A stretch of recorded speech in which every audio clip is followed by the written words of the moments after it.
Hey, what's going on, y'all? This is J. Marie Booklets, and today I'm coming to talk to you about sitting with Baker Acts. So, a Baker Act is a person who is a threat to themselves or others. And so, in the state of Florida, they are held for 48 hours, 72 hours. It just all depends. And 9 times out of 10, they come through. They get admitted to the hospital by the police. So something was going on, and they were threatening to harm themselves or harm others, and so they are brought to the hospital as a Baker Act. And sometimes you will have one, like I did sit with a Baker Act once, who walked into the ER. I think he might have been on drugs though, because he wilded out. I mean, he was the most violent one I ever sat with. Most of the Baker Acts that I ever sat with as a Huck were fine. I mean, they had issues. And like, I'm the type of person, so when I would get there to relieve the previous sitter, I would ask, just like, why are they here? Like, basic questions. Why are they here? Did they overdose?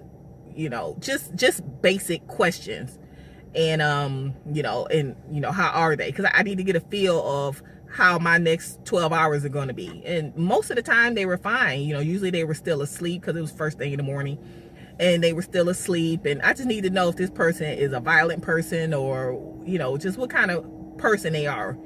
And so I'm telling you, for years, I never had any violent Baker Acts. I always had good people. They just going through something. Okay, they just going through something, and they made a comment they really didn't mean, or it's just whatever. Because I didn't get all in their business when they were awake and talk. I mean, I would speak to them, but I didn't get all in their business, because that ain't my business.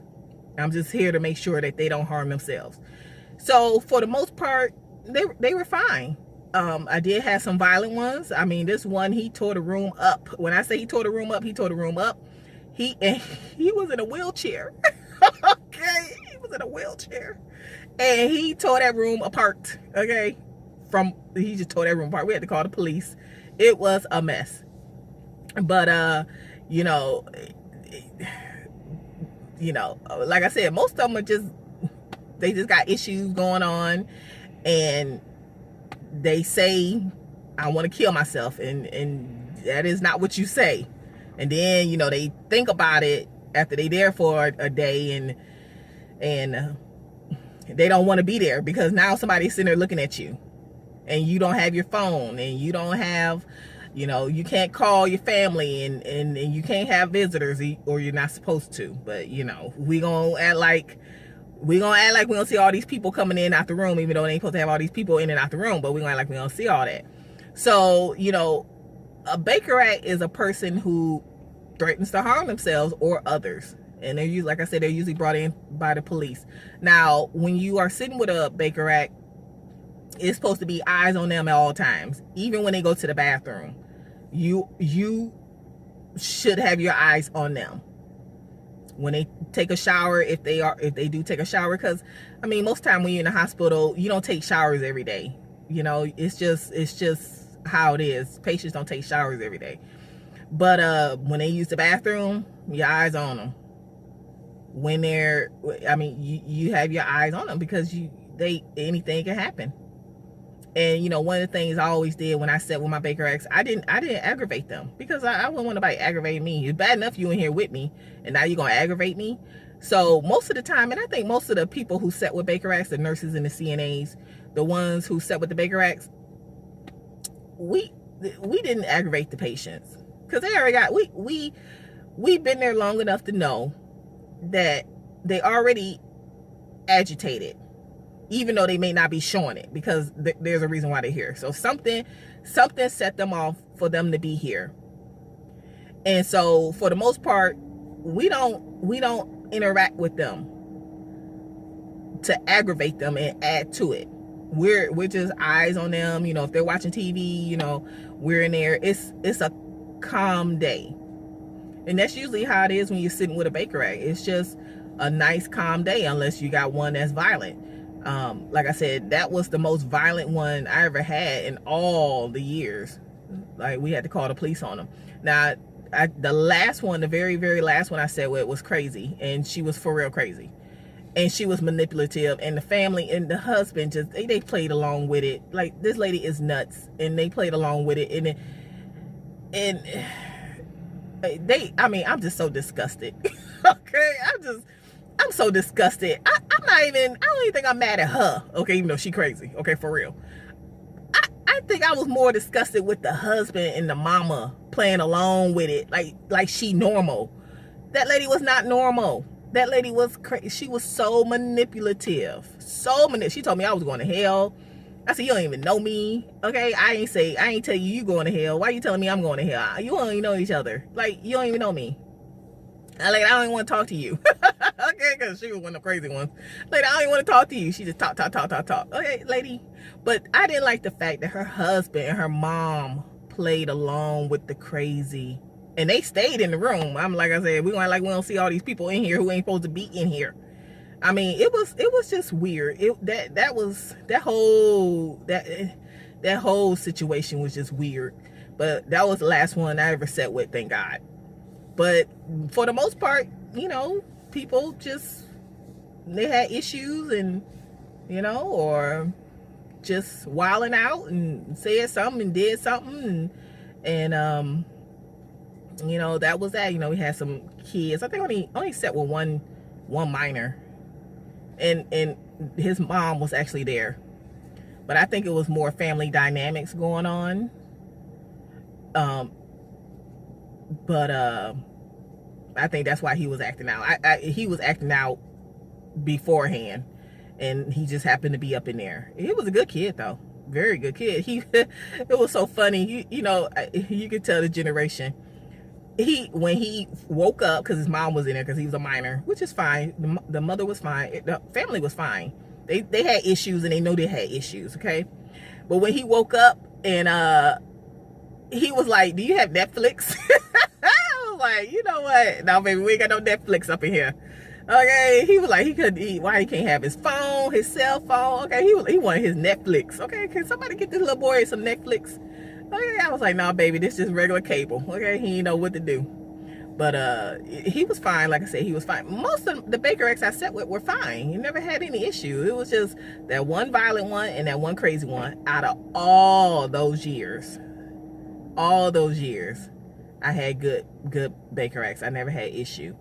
But like I said, I know sometimes people just be going through stuff, and they say stuff they don't mean, and they do things they didn't mean. And once they brain is clear and they think about it, they don't want to die. They threaten to kill themselves, but they don't want to die. They don't want to kill themselves. They got way too much to live for. They got grandkids to live for. They got children to live for. It's just a temporary situation. Whatever they thought was like the worst thing in the world, and they just said, or I'm gonna take all these pills, and then they mind get clear, and they realize it's way too many people that care about you. Way too many people care about you, and they think about it, and then and they come out of it. Now, some people, they just got issues, and that's just their personality. Like that violent one, he violent. He was just violent. I don't know, but I mean, I don't know. He had issues too. Somebody died, a child died, and I don't even know. I don't even really understand what happened. Because like, why are you here? Like, I don't know. Why are you? I don't know. Maybe because the child died. I don't know. But I guess I can empathize, even though I'm the last one you would think would empathize with people, okay? Because people just take me the wrong way. They like, oh, you so mean. I'm not mean. I just don't have time for nonsense, okay? There are those of us in the world who do not tolerate bullshit, okay? We don't tolerate it. We have no tolerance for it. Some people, they tolerate it. That's just them, because they don't want to be seen as mean, so they tolerate it. I'm one of those that I do not tolerate bullshit. But I will break down crying with you, okay? That's why I like when I worked in the ICU and we had patients die and the family was there. I'm like, y'all gonna have me in here crying and carrying on. I can't with y'all. Now, if I was a mean person, how can I be crying? Like, why? Okay, I got me in the break room, going through it. can't go through it with y'all, okay? I can't. Because, you know, that's somebody's mama, that's somebody's daddy that died, you know, and we are the miracle workers, and we couldn't work a miracle, you know?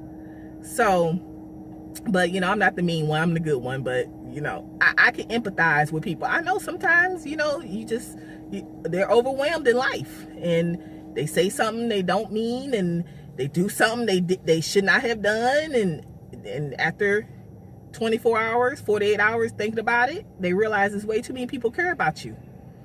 And so, you know, that's just what it is sitting with a Baker Act. You know, in Florida, I know in other states they call it by different names. I think I read somewhere that it's called like a 50-51 or 51-50, something like that in other states. But it's basically the same thing. It's when a person threatens to harm themselves or others. So if you have any comments about sitting with a Baker Act, if you ever, you know, had to sit with them. Now, I know in some states, because I know where I used to work a long time ago, the secretaries, we never sat with Baker Acts, or, you know, what you call people who try to harm themselves. We never sat with them. They had sitters who sat with them. But where I used to work, the secretaries and the CNAs were the ones who sat with them. They mainly tried to get the CNAs to sit with them because the CNAs could do more, meaning if they can, like, depending on how the person was.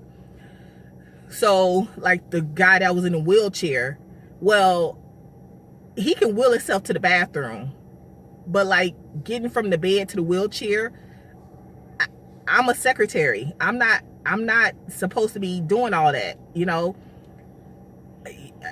Or if it was someone who, yeah, so I can help them, you know, because he was able-bodied. He was in a wheelchair, but it wasn't, he was crippled. It just, he had a broken something. I think his leg was broke or something. So I can help him from the bed to the wheelchair, and then he can wheel himself into the bathroom. But like, I can't be wiping his butt. That's not in my job description. I'm not certified for that. Whereas a CNA, PCA, they can do it. So they were always the ones, and then if they didn't, who were chosen first. But if they didn't have enough, you know, say they needed the PCA, CNAs on the floor, then we were the backup. So that's why we would sit with them. So we had to know CPR, because, you know, CNA can do way more than what we can do, but that's why we had to know CPR. We had to know what we can do, what we cannot do, you know. I mean, it's stuff that's in your job description anyway, like, you know, as a secretary, what you can and can't do when you go in the room. But if you are in this room for 12 hours, what do you do? Okay, like, I ain't wiping nobody's butt. Okay, I don't care how long I'm in here, I'm not doing it. Okay, but, you know, they were always the first ones chosen, and then if it wasn't enough for them, then they would choose us. But like I said, in other places they have people who are trained. That's all they do is just sit. Like where I used to work, that's we never went in the rooms. And so you know, if you have any questions or comments, you ever sat with a Baker Act, you know what I'm talking about, put your comments below. You can also follow me on my blog. It's called jmariebooklist.com. It's where I talk about being a health unit coordinator. And there you can get a link to my book that I wrote. It's called Steps to Becoming a Medical Secretary, a step-by-step guide to working in the hospital. And the book is also available on Kindle. And if you have any questions, leave them below. And don't forget to like and subscribe to the channel.